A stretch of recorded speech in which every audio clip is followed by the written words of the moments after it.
iba pang mga ebidensya na magpapatunay na sila nga ang tumanggap, sila ang kausap nyo, tulad nga yung CCTV or meron bang mga deposit slip or merong mga any evidence na magpapatunay na itong mga pinangalanan nyo kanina totoo yun? Ledger lang po at saka yung parang voucher po yun. Opo. Pero hindi nila pinirmahan yun. For our records lang po yun. At pangalawa po, ang talagang tunay na panaka-ebidensya po ay talagang natuloy yung project. Kasi pag hindi ka po nagbigay, mutual terminated, o di ka right of way problem ang kakarapin mo, o di ka mararanasan mo ang lahat ng hindi mo mararanasan tulad ng hindi ka makakolekta. Kasi protected po sila ng mga ano po. Pero ang congressman, wala naman silang kinalaman sa implementation ng project. Post-enactment yun eh. So hindi nila pwedeng sabihin, may right of way problem ka, meron kang, pwede nila i-terminate yung bidding. Ang pwede lang mag-terminate ng bidding ay yung district engineer. Pag tinanggal po nila si district engineer o di ka sa regional director, mamimili na lang po yung director at saka DE. Tanggal ka o sumunod ka sa pinagagawa ko? Ang congressman, hindi naman niya pwedeng pakialaman yung implementation ng project. Regional lang at district engineer. Opo, tama po. Tama. So paano niya papakancel yung project ninyo kung hindi niya kontrolado yung implementation? Ano po, tatawagan lang niya yung DE tsaka RD para singilin po. So ibig sabihin nito mga politiko, may control dito sa RD at DE? Siguro, 100% po. 100% yun. At sa pagkaalam mo, itong DE at RD na may control sila, meron ring kinukuha dito sa mga proyektong nabanggit mo, itong mga proyekto, itong mga politikong nabanggit mo. Itong DE at RD.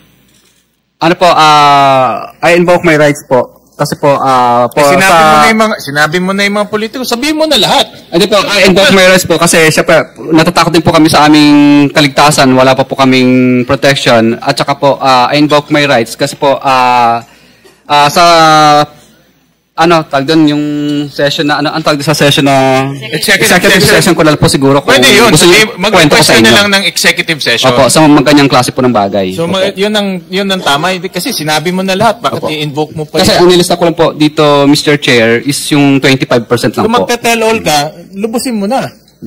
Diba? Andiyan na tayo eh. This connection, I think, Mr. Diskaya, Mr. Chairman, just to finish lang, Mr. Chairman. Hindi, kailangan ko lang masabi ito.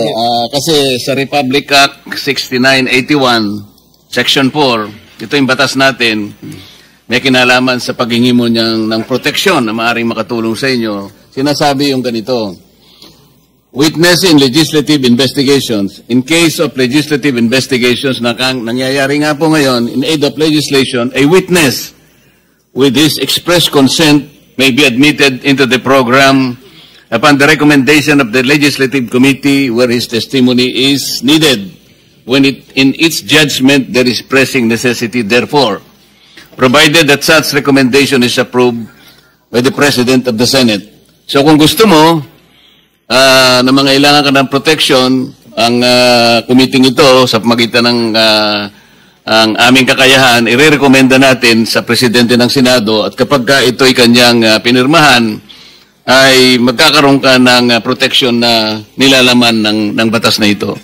So, pumapayag ka? Yes po, Mr. Chair. Proceed.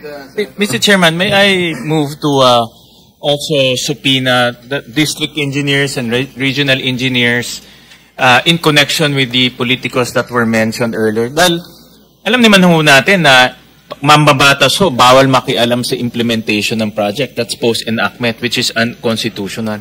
Pero parang lumalabas ho sa kwento ni Mr. Diskaya, may control. Tama po ba? Can you confirm that? May control yung politiko doon sa implementation ng project? Yes po, Your Honor. Which is unconstitutional, Mr. Chairman. So maganda marinig na ho natin diretso sa district engineer at sa mga regional engineers, itong ginagawa nilang collusion. Parang may collusion eh. Merong sindikato na between the politico and the district engineer and the regional engineer. At the same time, Mr. Chairman, there was a request for executive session.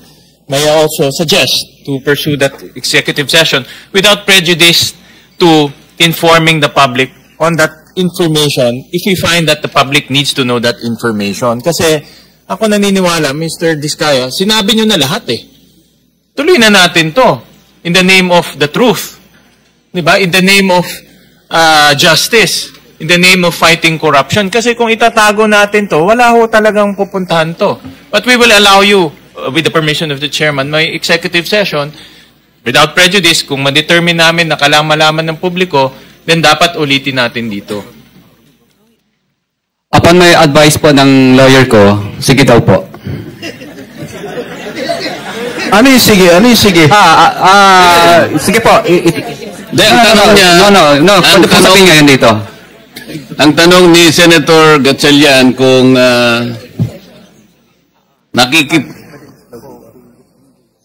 Medyo nahihirapan. Sorry po, Mr. Chair. Willing naman po ako na dito na pag-usapan. Pangalanan mo yung mga district engineer, regional engineer na merong kasindikato yung mga politiko. Pinangalanan mo na yung politiko, di tuloy mo na. Mr. Chair, dito I po. agree with the manifestation of Senator Sherwin. Please do not be selective.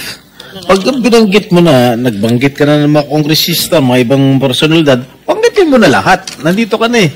meron ka pa bang babanggitin bukod sa mga nabanggit mo na kanina initially na mga opisyales ng DPWH?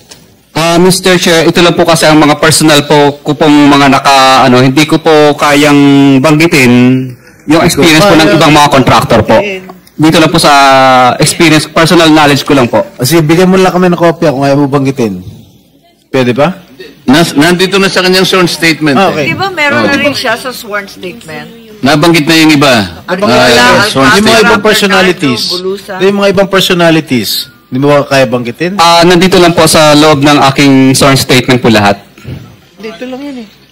District Yung mga pangalan. engineer, Nandito rin po. dito na rin, district engineer, regional engineer, yung mga nagsasabuatan para ipiting ka at I guess lutuin na rin yung project. Ito po, pwede ko pong kung sino po yung mga congressman, sino po ang mga district engineer na nakakasakop doon sa lugar ng congressman po na yun na hindi na isulat dito, pwede ko pong pangalanan. Sandali lang. May binanggit ka kanina rito sa paragraph 22. Halimbawa, si Regional Director Eduarte Virgilio ng DPWH Region 5. Nandito ba siya? Wala po. Ayun, nandito pala eh. Andyan pala. Pagkatapos, nabanggit mo rin si District Engineer Henry Alcantara, DPWH Bulacan East at Bulacan First District Engineering Office. Nandyan po ba? Nandito din po. O yan. Senator Gatchalian, nandun yung dalawang opisyales ng DPWH na binanggit niya sa paragraph 22 ng kanyang sworn statement. Paupoy na kaagad dito. Paupoy na kaagad.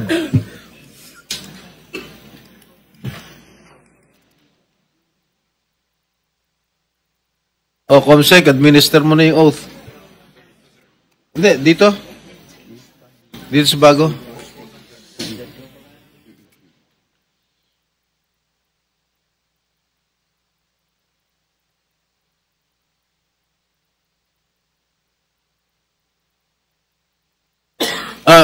Mr. Diskaya, magkano yung pinakamalaking halagang o commission na binigay mo sa isang personality?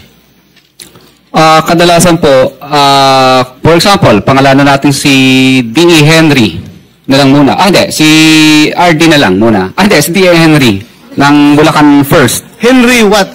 Ano apelido? Henry? D.E. Henry Alcantara po. For example, binibigay po namin yung 25%. Opo. Para po dun sa kay ano daw po, hindi daw. Narinig ko. 25% hindi pa po kasama yung parking. 5 kasi ang parking o pass-through.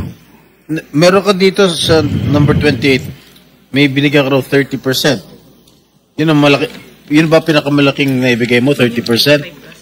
Yun naman po kay Kong Roman Romulo po yun. Para kay Kong Roman Romulo, sabi ni D.E. Aris, bali, kaya po naging 30 yun kasi 25% para sa Sa taas at 5%. Sino rin yun nasa taas?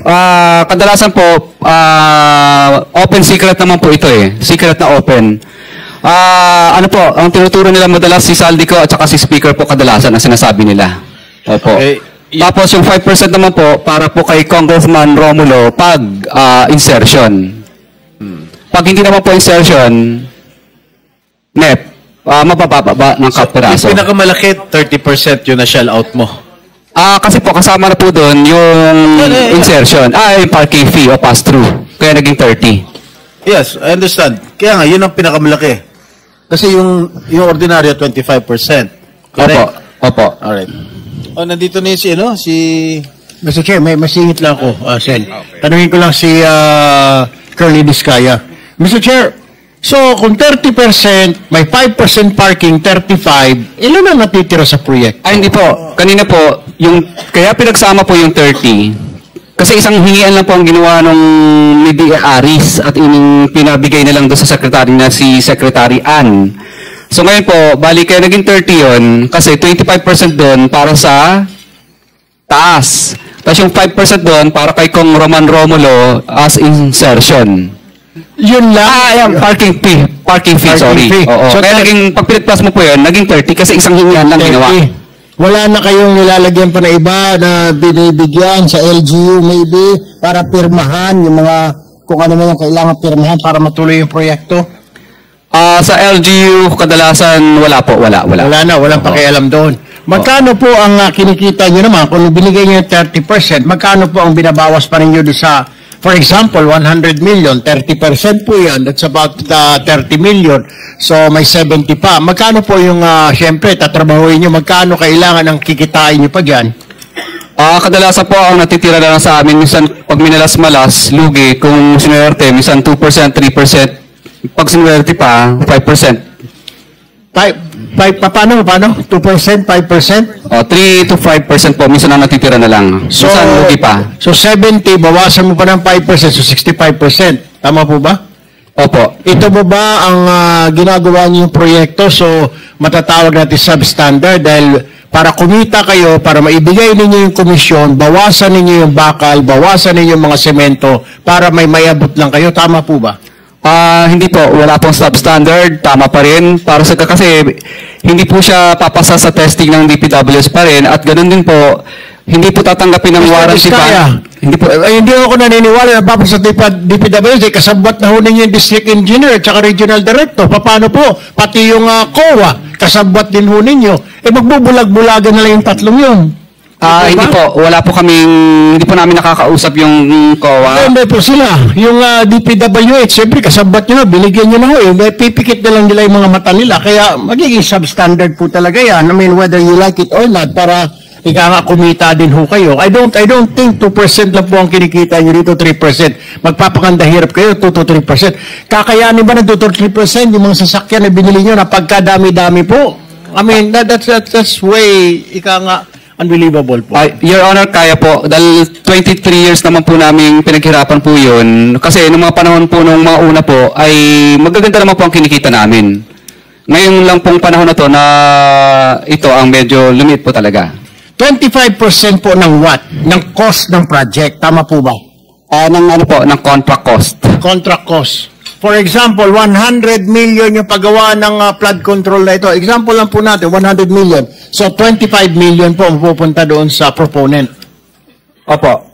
25 billion. So, matitira is 75. Ganun po ba? Opo. Bali, ang pass-through naman or parking fee is 5. Excuse me. Para malinawan natin, dito kasi sa paragraph 18 ng iyong sworn statement, may binabanggit kang 25%. Ngayon, pagka sumulong ka sa, kung hindi ako nagkakamali, number 22 paragraph, o paragraph 22, meron na namang 25%. Kaya doon lang 50 na. Kaninang sinasagot mo si Senator Sherwin, meron kang binabasang note dyan. Pwede mo bang i-plus na lang dito? Kasi hindi natin malaman kung sino-sino pa lahat ang binibigyan mo. Doon pa lang sa 50% na yon ay delikado na talaga yung project mo. Naniniwala ako na dahil binanggit mo nga, kakutsaba mo na yung mga ibang binanggit mong mga, tama naman, yung tanong ni Senator Sherwin, baka naman